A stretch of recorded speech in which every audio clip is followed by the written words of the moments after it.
उत्तर वैदिक सामाजिक दशा उत्तर वैदिक काल में आर्यों का सामाजिक संगठन एवं उतना सरल नहीं रहा था। वर्ण व्यवस्था समाज का 4 वर्णों में विभाजन हो गया था। ब्राह्मण, क्षत्रिय, वैष्णव एवं शूद्र।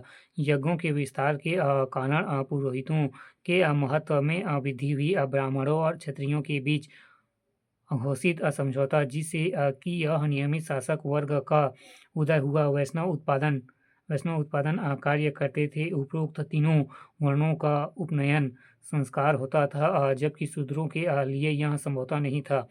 शूद्रों को अपात्र का अधिकारहीन बनने की प्रक्रिया शुरू हुई, पर वर्ण भेद प्रखर नहीं हुआ।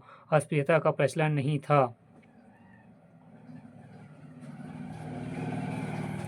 गोत्र व्यवस्था।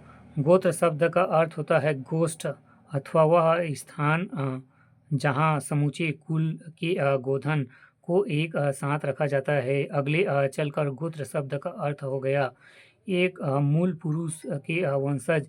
एक ही गोत्र के सदस्यों के मध्य वैवाहिक संबंध प्रतिबंध हो गया। आश्रम व्यवस्था की स्थापना। जीवन को 100 वर्षों तक मानते हुए उसका 4 आश्रमों ब्रह्मचर्य, गृहस्थ, वानप्रस्थ एवं संन्यास में विभाजित किया गया। इस काल में संन्यास आश्रम सुप्रतिष्ठित नहीं था। परिवार एवं स्त्रियों की दशा। परिवार पितृ प्रधान होते थे। ज्येष्ठ अधिकार का प्रचलन था। ऋग वैदिक काल की तुलना में स्त्रियों की दशा गिरावट आरंभ। यज्ञों और सभा समितियों की कार्यवाही में उनके भाग लेने पर प्रतिबंध। कन्या को दुख का कारण माना जाने लगा। विवाह के स्वरूप बहुविवाह का बाल विवाह के उदाहरण मिलने लगे। अंतरजातीय विवाह, बहुपति प्रथा एवं दहेज भी प्रारंभ। वैदिक काल में 8 प्रकार के विवाह प्रचलित थे। पहला ब्रह्म विवाह माता पिता की आज्ञा से दहेज सहित। दूसरा प्रजापत्य माता पिता की आज्ञा से बिना दहेज के। तीसरा आर्ष ऋषियों से विवाह एवं प्रतीक मूल्य भी। चौथा देव विवाह दक्षिणा स्वरूप पुरोहित से विवाह। पांचवा असुर विवाह लड़की वधू का मूल्य चुकाकर विवाह करना। छठवां राक्षस विवाह लड़की का अपहरण करके विवाह करना। सातवां पिशाच विवाह छलपूर्वक विवाह करना। आठवां गंधर्व विवाह वर वधू स्वेच्छा से माता पिता की आज्ञा के बिना। उत्तर वैदिक काल में उत्तरी द्वाब में ब्राह्मण धर्म के अंतर्गत आर्य संस्कृति का विवाह हुआ। समस्त वैदिक साहित्य का संकलन द्वाब कुरु पंचाल क्षेत्र में हुआ। यज्ञ कर्म और इससे संबंधित विधियां और अनुष्ठान इस संस्कृति की मेरुदंड थी। देवता। इस काल में इंद्र और अग्नि जैसे ऋग वैदिक देवताओं के महत्व में कमी आई। सृष्टि के निर्माता प्रजापति का स्थान सर्वाधिक महत्वपूर्ण हो गया। विष्णु पालक रक्षक देवता हो गए। पशुओं के देवता रुद्र थे। चूंकि समाज 4 वर्णों में विभक्त हो गया था, अंततः कुछ वर्णों के अपने देवता हो गए। पूषण जो अगले पशुओं के देवता थे, अब शूद्रों के देवता हो गए। यज्ञों के महत्व में वृद्धि। इस काल के धार्मिक जीवन की प्रमुख विशेषता यज्ञों के महत्व में अत्यधिक वृद्धि थी। 18 प्रकार के यज्ञों का वर्णन मिलता है। यज्ञों का सामूहिक एवं व्यक्तित्व स्तर पर आयोजन। यज्ञ में बड़ी संख्या में पशुओं की बलि चढ़ाई जाती थी। यज्ञकर्ता यजमान कहलाता था। यज्ञ की सफलता उस समय उच्चारित जादुई शक्तियां वाले मंत्रों पर निर्भर थी। ब्राह्मणों का पुरोहिती पर एकाधिकार स्थापित। उन्हें दान में गाय, सोना एवं वस्त्र प्राप्त। मूर्ति पूजा। इस काल में मूर्ति पूजा के आरंभ का आभास मिलने लगा है। अन्यार्थ मान्यताएं। इस काल में अन्यार्थ मान्यताओं को भी आर्य संस्कृति में शामिल किया गया है।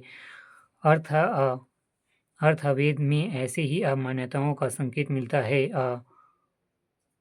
औपनिषदीय क्रांति वैदिक काल के अंतिम दौर में पुरोहितों द्वारा संपादित यज्ञ कर्म कांड के विरोध में औपनिषदीय क्रांति हुई। आत्मा ब्रह्म कर्म पुनर्जन्म परम सत्य की खोज के लिए उपनिषदों की रचना की गई। धर्म वैदिकता के धर्म भौतिकता से दर्शन का विषय बना। अनेक उपनिषदों में कर्म कांडों पशु बलि एवं पुरोहिती की निंदा की गई। वैदिक साहित्य से पता चलता है कि इस काल में मोक्ष एवं पुनर्जन्म की अवधारणा भी स्थापित हुई। उत्तर वैदिक आर्थिक व्यवस्था। उत्तर वैदिक काल में आर्थिक उन्नति के कारण लोगों के भौतिक जीवन में उन्नति हुई। नगरों का विकास आरंभ हुआ, भूपतियों का प्रादुर्भाव हुआ, पशुचारी और यायावरी जीवन प्रणाली अतीत की बात हो गई। खेती आजीविका का मुख्य साधन बना, जिससे जीवन स्थायी हो गया। उत्तर वैदिक लोग ऊपरी गंगा के मैदान में स्थिर रूप में बस गए। कृषि आर्यों का मुख्य पेशा बना। ग्रंथों में 24 बैलों से खींचे जाने वाले हल का उल्लेख है। इस काल में ग्रंथों में अनेक फसलों का जिक्र है। खाद का प्रयोग, सिंचाई व्यवस्था ज्ञात थी। गेहूं, जौ, धान व तिल मुख्य उपज थे। गेहूं उनका मुख्य आहार था। चावल का भी प्रयोग करने लगे। किसान आवश्यकता अनुसार ही उपजाते थे, अंतः व्यापक नगरीकरण नहीं। पशुपालन भी मुख्य व्यवसाय। गाय समृद्धि का परिचालक थी। गाय की पूजा। शिल्प एवं व्यवसाय। चमड़े, मिट्टी और लकड़ी के शिल्पों में भारी प्रगति हुई। उत्तर वैदिक आर्यों को लोहे, कृषि, अयस्क का ज्ञान हो गया। वे इसका उपयोग मुख्यतः औजार निर्माण में करते थे। लोहार, धातुकार, कुम्हार, बढ़ई, चर्मकार, बुनकर, रत्नकार आदि व्यवसाय प्रचलित थे। स्त्रियों की भी बुनाई करती थी।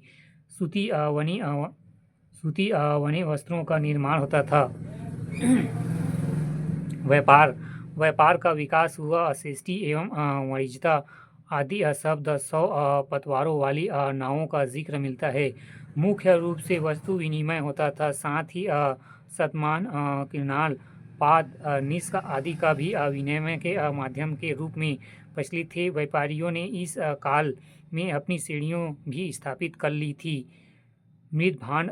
4 प्रकार के मृद भांडों से प्रचलित। लाल मृद भांड सर्वाधिक प्रचलित।